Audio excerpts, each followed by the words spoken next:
Do I think the Alabama rig should be banned? You know, it's kind of a tough question, really, because, you know, I just think it opens up some opportunities for a lot of protest and negativity in the sport. You don't know if a guy's really got 3 hooks on across the cove or he's got 5 hooks on.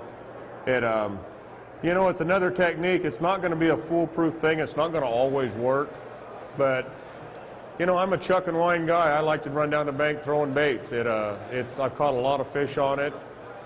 If it's banned, that's fine to me. I mean, I really don't care, but I don't think it really will be banned. Bass eliminated in their elites. I just don't think everybody thinks everyone's going to follow suit up with what Bass did, and I don't really believe they will. I think FOW will leave it legal.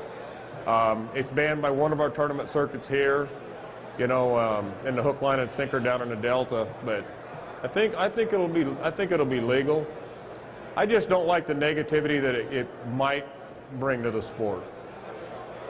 But other than that, I mean, I don't know. I'll tell you what, it definitely catches fish. The question is, do I believe using scents, you know, make a difference? Yes and no. I don't believe they attract fish at all, but I think they mask a lot of our scents. And I'll go back to one thing happened in my life that makes me a believer on scents as far as masking your scents. I was gassing up, I was actually dieseling my truck up to get ready to go home on a Sunday morning before blast off. I stopped in and dieseled up so I wouldn't have to do it when I come off the water. And it burnt back on me. I got diesel on me. And I'd been catching them good, I mean, through this tournament.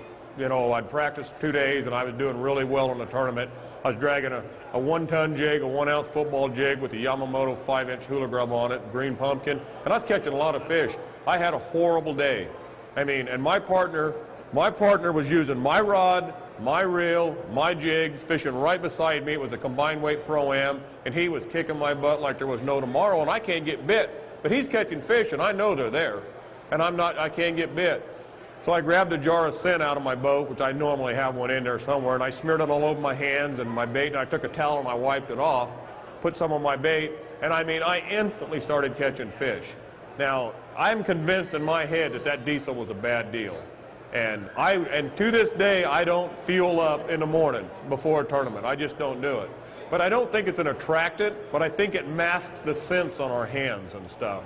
I don't normally use it, but if I've got, you know, something bad on my hands or something, I mean, I'll just smear it on my hands, maybe put a little bit on the bait. I think it's a great masking deal, but I don't think it's an attractant deal. But I do always have something in my boat. Do I have the Hydrowave? No. I don't have the Hydrowave.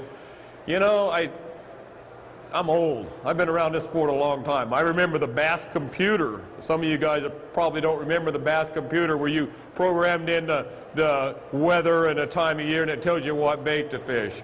You know, the pH meter was a big deal for a long time. Everybody was running around with pH meters on their boats. I mean, there is something to pH, there's no doubt, but I mean, most of our lakes, our water quality is very good. The color selector, that was the next thing that come along, and everybody get into the color selector. You drop this probe down in the water, you know, and it tells you exactly what color bait to fish.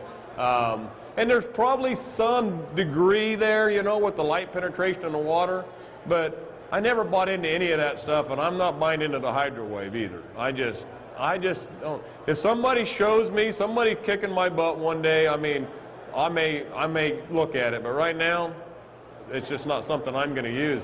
I'm too old school and old-fashioned. I just don't believe in that. You know, that's a good question. The question is, you know, what about the moon phases, really? I'll tell you, I don't really pay attention to the moon. I know when it's a full moon. The Delta, full moons, get bigger tides, and you got a lot more tide movement, and the weights are going up every time. I mean, so you can always, that part of the moon I really buy into. You know, full moons, high tides, a lot more water moving, a lot bigger fish, you know, are caught. But I don't really pay attention to the moon because I'm going fishing. Yeah, I'm going fishing. And so whatever that moon's doing, it's doing, and I'm going fishing. So, you know, there is a spawn movement on the full moons in the spring. But honestly, I really believe, we get these, all of a sudden we'll get them 2 or 3 just, 85-degree days in the springtime, and they just run to the bank. I believe those days are, more important than the full moon. I do know what the moon's doing. I don't let it change any of my fishing at all. I just really don't. I try to keep fishing super, super simple. I keep my color simple. I keep my bait simple. I'm going fishing. It's, I don't really care what the moon's doing, and I don't know. But the next guy, it'll really work for him, because it's his confidence deal. He's convinced, And I'll tell you, night fishing, I used to night fish quite a bit. A few days before the full moon, I think they did move around and bite a lot better. I really do. But except for night fishing, I don't know. I'm going fishing. If I could get in a boat with anybody fishing, that's a good question, and I've actually been asked that quite a few times. It'd be Bill Dance.